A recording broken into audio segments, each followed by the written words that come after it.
वासना की तृप्ति कर सके, पूर्ति कर सके, शरीर की निर्बलता होण नहीं देंदी। तो सुभाव चिड़चिड़ापन भी आ सकता है, क्रोध भी आ सकता है, और भी अनर्थ पैदा हो सकते हैं। हाँ, अगर शरीर बिरध होता जा रहा है, वासना भी बिरध हो गई है, बुढ़ी हो गई है। शरीर मरण दे दहाने ते आया, उस तो पहले वासना मर जाए, इसका अगला कोई जन्म नहीं। ये मुक्त हो गया, ये जीवन मुक्त हो गया। और वो जीवदियां जी कह सकता है भगत कबीर की तरह, बहुर हम काहे आवेंगे, आवन जाना हुक्म तिसे का, हुक्मे बूझ समावेंगे। असी मुड़ के नहीं आवना, साडा कोई जन्म नहीं। भगत कबीर, असी नहीं आवना। शरीर ते अजे नाश नहीं होया, वासना कबीर दी खत्म हो गई, मिट गई। इस तरह के पुरुष नूं कहंदे ने पूरे हो गए। ये ते जीवदियां जी पूरे हो गए।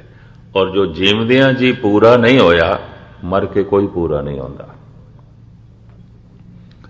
जीवन की लालसा इस गल का सबूत है, मरदे दम तक जीवन की लालसा इस गल का सबूत है, परम जीवन नहीं मिले। तभी जीवन की लालसा बनी हुई है, जीवन की वासना बनी हुई है। ये वासना फिर जीवन देवेगी, फिर जन्म देवेगी, और इस यात्रा फिर चलती रहेगी। महाराज ने इस 7वीं पौड़ी दसे है, मनुख के अंदर जीवन की लालसा किन्नी हो सकती है। आपकी ज्ञात लई अर्ज करा, आम संसारी मनुख ते जीवन की लालसा विच जीवंदे ही ने। योगी सिद्ध लोग प्राणायाम कर लेंदे सन, श्वासां नूं रोक लेना, ते श्वास ही पूंजी ने। इस तरह उन्हां दी शरीरक उम्र लंबी हो जाती सी, क्योंकि इसकी वरतों नहीं करते सन, श्वासां की वरतों नहीं करते सन, श्वासां नूं चलन नहीं देना। गुरु नानक देव जी महाराज दे वक्त भरतरी मौजूद सी, और भरतरी राजा बिक्रमाजीत दा छोटा भरा सी। हिंदुस्तान में जिहड़ा बिक्रमी संमत चलता है राजा बिक्रमाजीत के नां ते, ये उसका छोटा भरा सी। राजा भरतरी, बिक्रमाजीत जिथे उज्जैन का राजा सी, उज्जैन के नेड़े एक बहुत बड़ा शहर है धार। ये भरतरी उथों का राजा सी। धार स्टेट रजवाड़ा ही सी, देश की वंड तो पहले 47 तक ते रजवाड़े ही सन। ये धार स्टेट का राजा सी। बिक्रमाजीत उज्जैन का राजा सी, छोटा बिरा सी। तो बिक्रमाजीत नूं होया अज 2,25,000 साल तो उच्चे हो गए ने। तो कम से कम भरतरी 5-4 साल छोटा होगा, और कितना होगा। 2000 साल इंज कह लो होया हो गए। पिछे काफी रौला पिया रहा। मैं इधर कैलीफोर्निया के इलाके देखा 2 साल पहले, आन 78 जान 97 और भी उठ सी मर्द का चेहरा। भाई 97 दे सब कुछ नष्ट हो जाएगा, सब कुछ खत्म हो जाएगा। 95-96 च कैलीफोर्निया के इलाके कनेडा च इस गल का बड़ा रौला मैं देख के हैरान होया। मैनू मत्था मारना पिया हर जां ते। ये 97 जो गुरु ग्रंथ साहब जी लिखा है बिक्रमी सम्मत है, ईसवी सम्मत नहीं है। ईसवी सम्मत नहीं है, वो तो हो गया। उसका बिक्रमी सम्मत नाल ईसवी सम्मत नाल कोई मतलब नहीं। गुरु नानक देव जी महाराज दे वक्त हिंदुस्तान दे ईसा दा सन नहीं चलिया सी, बिक्रमाजीत दा चलदा सी। और सतगुरु अपने वक्त का जिक्र करते हैं, वो शेर शाह सूरी का, बाबर का, वो तो हो गया, उसका तो इस नाल कोई मतलब नहीं।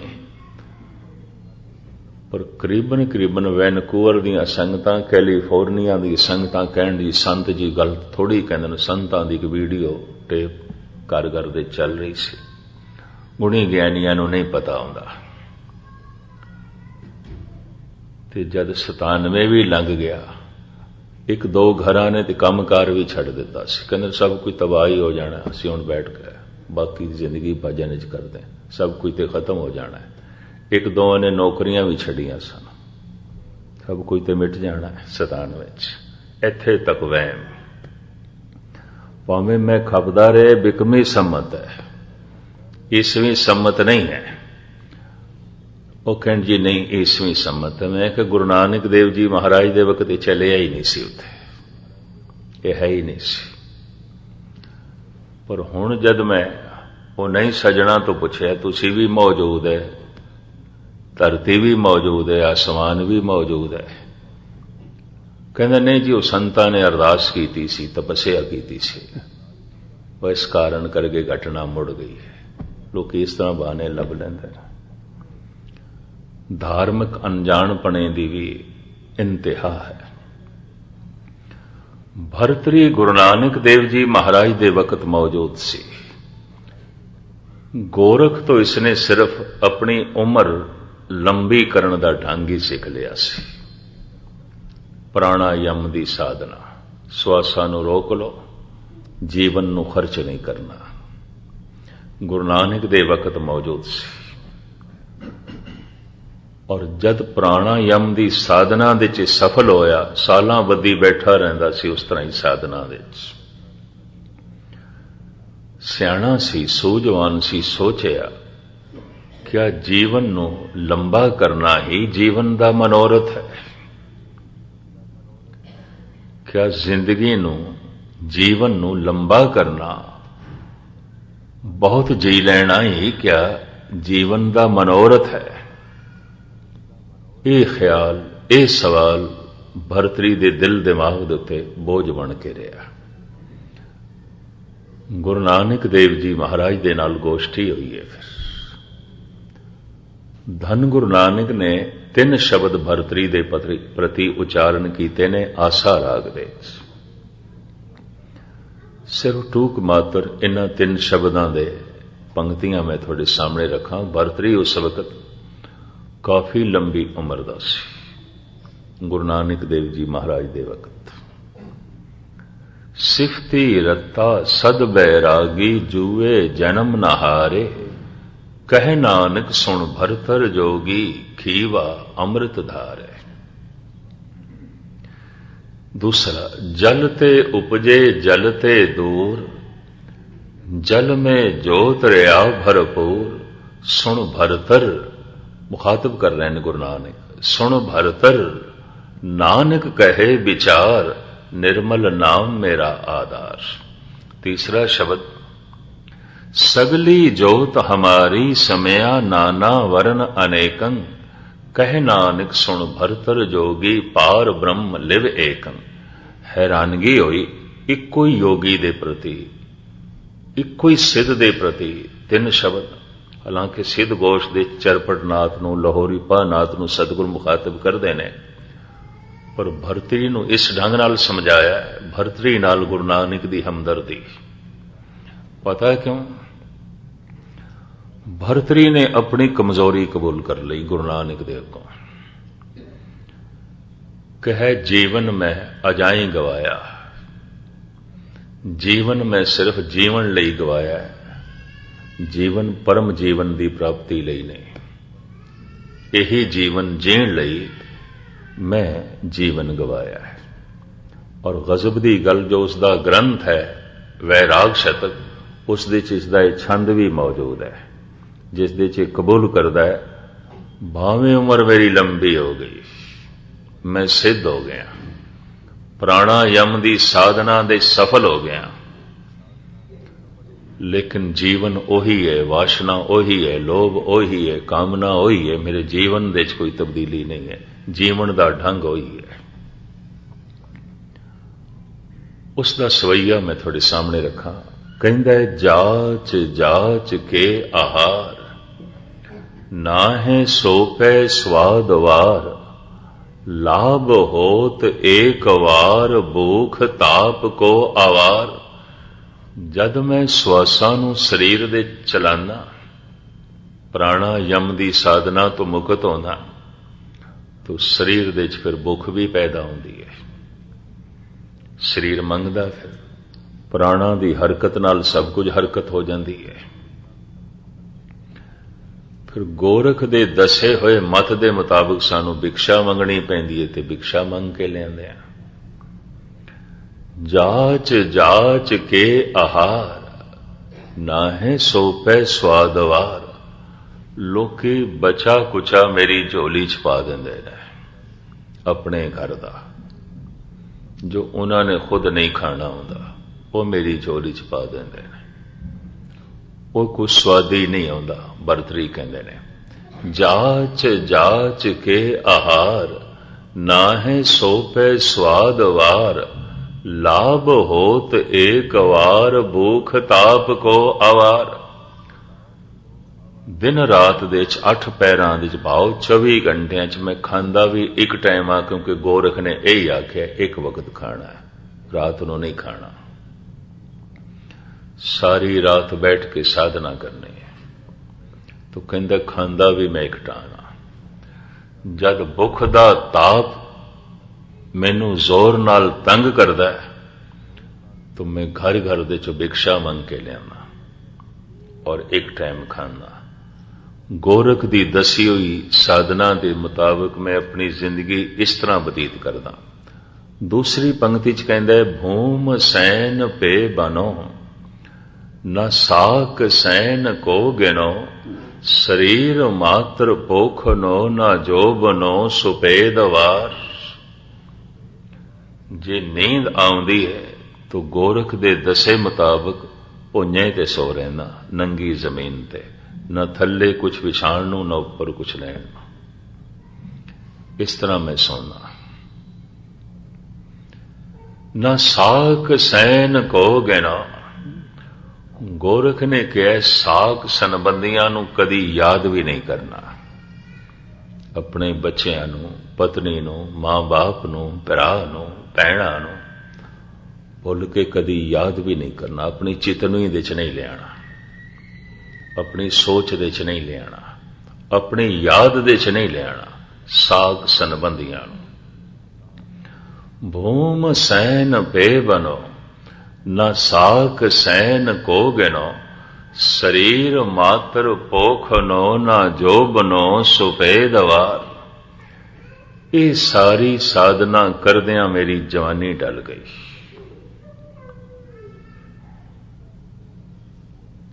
केस चिट्टे हो गए ने, भावें उम्र मैं लंबी कर लई,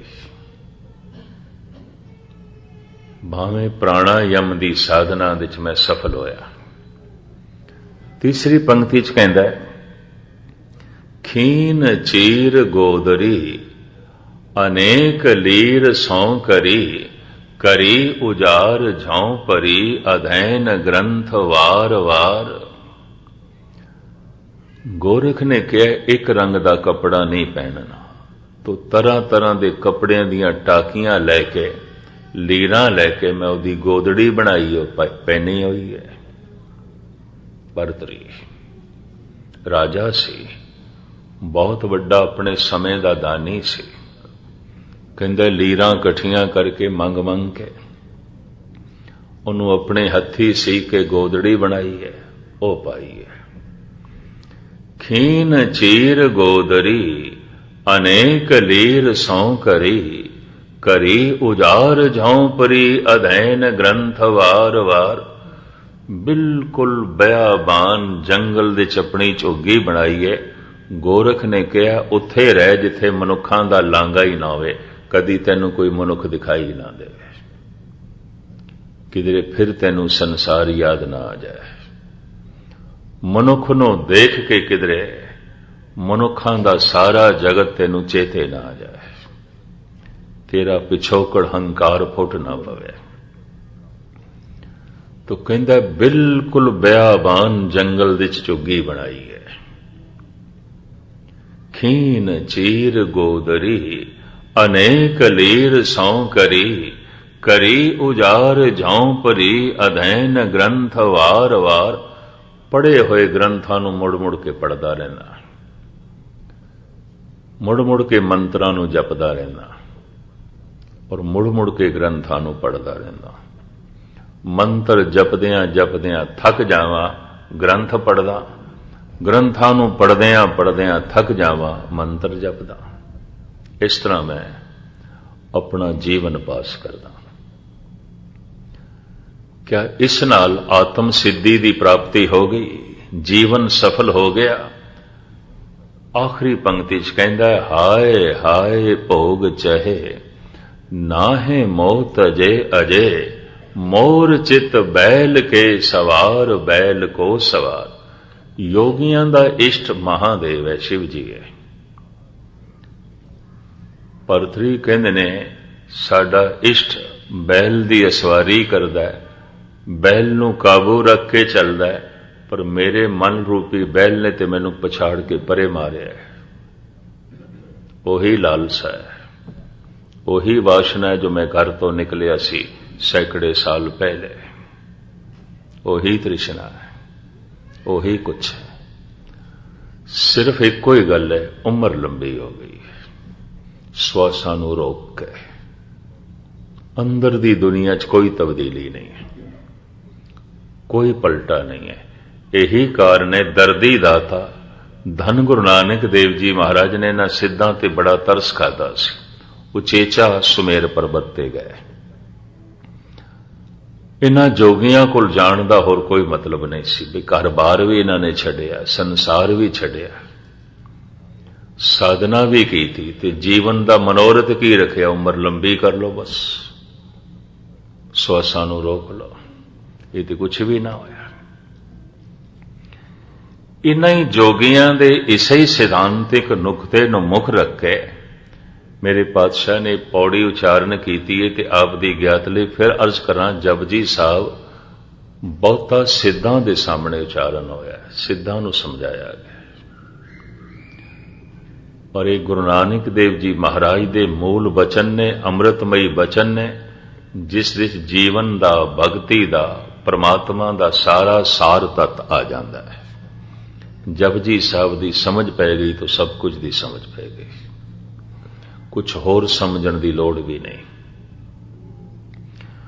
होर किसी कोल पुछण दी लोड़ भी नहीं। धन गुरु अंगद देव जी महाराज ते कहंदे ने, तिन को क्या उपदेसी है जिन गुरु नानक देव। जिन्हां दा गुरु गुरु नानक है उन्हां नूं होर उपदेश दी लोड़ की है। कुछ छुपाया नहीं, गुरु नानक ने सब कुछ प्रगट करके रख दिता है, सब कुछ सामने रख दिता है। तो 7वीं पौड़ी दे च मेरे पातशाह कहंदे ने, जे जुग चारे आरजा। जे किधरे मनुख दी उम्र 4 युगां वर्गी हो जाए। मैं शायद कल परसों थोड़े सामने विचारां रखियां सन भी धर्म ग्रंथां दे च एक एक युग दी उम्र लखां साल दी लिखी हुई है। सिर्फ इस कलयुग की उम्र ही 84,000 साल, और किधरे किधरे इस तो भी ज्यादा। तो 4 युगां की तो फिर बहुत वड्डी बन जाती, क्योंकि कलयुग तो दुगनी तिगनी उम्र सतयुग की बन देना है। फिर त्रेता है, द्वापर है, फिर कलयुग है। ये लखां साल की उम्र बनती है। साडे कोल जिहड़ा इतिहास मौजूद है धार्मिक भारत दे 5000 साल तो पुराना नहीं है। वाल्मीकि रामायण या वेद, उपनिषदां, ये आदि ग्रंथ ने, इस तो पहले कोई लिखता नहीं सन। भोज पत्रां दे ते लिखियां होईयां ये लिखतां अज भी लखनऊ ते दिल्ली म्यूजियम दे च मौजूद ने। भोज पत्र, भोज पत्र बद्रीनाथ दे इलाके च हुंदा एक दरख्त छोटा जिहा, उन्होंने चौड़े चौड़े पत्ते लगते हैं, उन्हां तो ही कागज का काम लेंदे सन। और कागज नालों भोज पत्रां की उम्र बहुत ज्यादा है, बहुत ज्यादा है। ਹਜ਼ਾਰਾਂ ਸਾਲ ਦੇ ਪਏ ਨੇ ਔਰ ਅੱਜ ਵੀ ਹੱਥ ਨਾਲ ਚੁੱਕੀਏ ਤੇ ਅੱਖਰ ਪੜ੍ਹ ਸਕਦੇ ਹਾਂ, ਉਹ ਟੁੱਟਦੇ ਨਹੀਂ। ਜਦਕਿ ਕਾਗਜ਼ ਹੈ ਕਰਤਾਰਪੁਰ ਸਾਹਿਬ ਦੀ ਬੀੜ ਜੋ ਗੁਰੂ ਅਰਜਨ ਦੇਵ ਜੀ ਮਹਾਰਾਜ ਨੇ ਲਿਖਵਾਈ ਸੀ ਤੇ ਭਾਈ ਗੁਰਦਾਸ ਜੀ ਨੇ ਲਿਖੀ ਸੀ, ਅੱਜ ਕੱਲ੍ਹ ਹੁਣ ਉਸ ਦਾ ਪ੍ਰਕਾਸ਼ ਨਹੀਂ ਕਰਦੇ। ਪਹਿਲੇ ਕਰਦੇ ਹੁੰਦੇ ਸਨ ਸੰਗਰਾਂਦ ਵਾਲੇ ਦਿਨ, ਪੂਰਨਮਾਸ਼ੀ ਵਾਲੇ ਦਿਨ, ਹੁਣ ਨਹੀਂ ਕਰਦੇ, ਪੱਤਰੇ ਝੜਦੇ ਨੇ। ਇਤਨੀ ਬਿਰਧ ਹੋ ਗਈ ਹੈ, ਪੱਤਰੇ ਝੜਦੇ ਨੇ। ਇੰਜ ਪ੍ਰਕਾਸ਼ ਕਰੀਏ ਤੇ ਪੱਤਰੇ ਪੁਰਦੇ ਨੇ। ਉਮਰ ਹੋ ਗਈ, ਕਾਫੀ ਸਮਾਂ ਹੋ ਗਿਆ। ਪੌਣੇ 500 ਸਾਲ ਦਾ ਸਮਾਂ ਬਹੁਤ ਜ਼ਿਆਦਾ ਹੁੰਦਾ ਹੈ ਔਰ ਕਾਗਜ਼ ਪੁਰਾਣਾ ਹੋ ਗਿਆ, ਬਿਰਧ ਹੋ ਗਿਆ, ਪੱਤਰੇ ਝੜਦੇ ਨੇ। ਔਰ ਇਹ ਤੇ ਝੋਲਾ ਹੈ, ਝੋਲਾ ਪੁਰਾਣਾ ਹੋ ਸਕਦਾ ਹੈ, ਹੋ ਗਿਆ।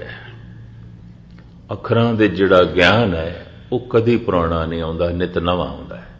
ਇਹ ਪੱਤਰੇ ਸਤਿਗੁਰ ਦਾ ਝੋਲਾ ਨੇ। ਇਸ ਤਰ੍ਹਾਂ ਜਿਵੇਂ ਰੁਮਾਲੇ, ਇਸ ਤਰ੍ਹਾਂ ਜਿਵੇਂ ਪਾਲਕੀ ਦਾ ਬਣਾਉਣਾ। ਪੁਰਾਣੀ ਹੋ ਸਕਦੀ ਹੈ ਪਾਲਕੀ, ਪੁਰਾਣੇ ਹੋ ਸਕਦੇ ਨੇ ਰੁਮਾਲੇ, ਪੁਰਾਣੇ ਹੋ ਸਕਦੇ ਨੇ ਪੱਤਰੇ। ਉਹ ਅੱਖਰ ਜਿਨ੍ਹਾਂ ਦੇ ਚ ਰੱਬੀ ਗਿਆਨ ਹੈ, ਸਾਰਾ ਸੰਸਾਰ ਪੁਰਾਣਾ ਹੋ ਸਕਦਾ, ਉਹ ਤੇ ਨਿਤ ਨਵਾਂ ਹੈ। ਉਹ ਗਿਆਨ ਨਿਤ ਨਵਾਂ ਹੈ, ਉਹੀ ਸ਼ਬਦ ਗੁਰੂ ਹੈ। ਉਸੇ ਨੂੰ ਗੁਰੂ ਜੋਤੀ ਆਖਿਆ ਗਿਆ। ਉਹ ਜੋਤੀ ਕਦੀ ਪੁਰਾਣੀ ਨਹੀਂ ਆਉਂਦੀ। ਤਾਂ ਮੈਂ ਅਰਜ਼ ਕਰਾਂ, 5000 ਸਾਲ ਤੋਂ ਪੁਰਾਣਾ ਇਤਿਹਾਸ ਨਹੀਂ ਹੈ ਤੇ 5000 ਸਾਲ ਦੇ ਚ ਘੱਟ ਤੋਂ ਘੱਟ 3 ਯੁਗਾਂ ਦੇ ਤੇ ਅਵਤਾਰ ਵਿੱਚ ਹੀ ਆ ਜਾਂਦੇ ਨੇ। ਰਾਮ, ਸ੍ਰੀ ਕ੍ਰਿਸ਼ਨ ਤੇ ਗੁਰੂ ਨਾਨਕ, ਇੰਨਾ ਹੀ 5000 ਸਾਲਾਂ ਚ ਆ ਜਾਂਦੇ ਨੇ। ਇਹ ਮੇਰੀ ਵਿਚਾਰ ਕਈਆਂ ਨਾਲ ਹੋਈ ਜਦੋਂ ਕਹਿੰਦੇ ਨੇ 2 ਲੱਖ ਸਾਲ ਦੀ ਉਮਰ ਤ੍ਰੇਤੇ ਦੀ, 1,60,000 ਸਾਲ ਦੀ ਉਮਰ ਦੁਆਪਰ ਦੀ, 84,000 ਸਾਲ ਦੀ ਉਮਰ ਕਲਯੁਗ ਦੀ। ਤੇ ਮੈਂ ਕਿਹਾ ਤੁਸੀਂ ਇੱਕ ਪਾਸੇ ਕਹਿੰਦੇ ਹੋ 3,500 ਸਾਲ ਹੋਏ ਨੇ ਸ੍ਰੀ ਕ੍ਰਿਸ਼ਨ ਨੂੰ ਹੋਇਆ, ਤੇ ਰਾਜੇ ਜਨਮੇਜੇ ਦੇ ਨਾਲ ਕਲਯੁਗ ਸ਼ੁਰੂ ਹੋ ਗਿਆ। यानी कोई 2000 तो उच्चा यानी 2600 साल पहले राजा जन्मेजा सी। महात्मा बुद्ध तो 100-150 साल पहले राजा जन्मेजा है सी। उस नाल कलयुग शुरू होया और कृष्ण नूं होए 3,500 साल ते 5,000 साल हो गए श्री राम नूं। ये ते फिर पीरियड कोई बहुत लंबा तो नहीं बनता। कृष्ण ते राम दे विचकार कोई बहुत वड्डा गैप तो नहीं है, ये थोड़ा है। ते राम ते गुरु नानक देव जी महाराज दे विचकार कोई लखां साल का गैप तो नहीं है। ये तो 5,000 साल च 3 युग लंघ गए। चलो लखां साल दी भी मन लीए। महाराज कहते ने, ऐ सिद्धो जे जुग चारे आरजा। उम्र कोई इतनी लंबी कर ले 4 युगां वर्गी, और मनुख दी यही लालसा, किसी कीमत ते नहीं मरना चाहता। रोगी है, बीमार है, रोम रोम पीड़ा दे है, जीवन बोझ है, तां भी जीवना चाहता है। हर हालत विच मनुख जीवना चाहता है। जीवन दी ए परबल लालसा, इस गल दा सबूत है परम जीवन नहीं मिले। इस जीवन तो कोई उच्ची चीज नहीं मिली, उच्ची जिंदगी नहीं मिली। और जितने चिर तक वो परम जीवन नहीं मिलेगा, इस जीवन की लालसा बनी रहेगी, बनी रहेगी। और जब कोई खिड़े मथे मौत तस्लीम करे तो फिर समझ लेना इसनों परम जीवन मिल गया है। जैसे कि कबीर कहते हैं, जिस मरने ते जग डरे मेरे मन आनंद, मरने ही ते पाइए पूरन परमानंद।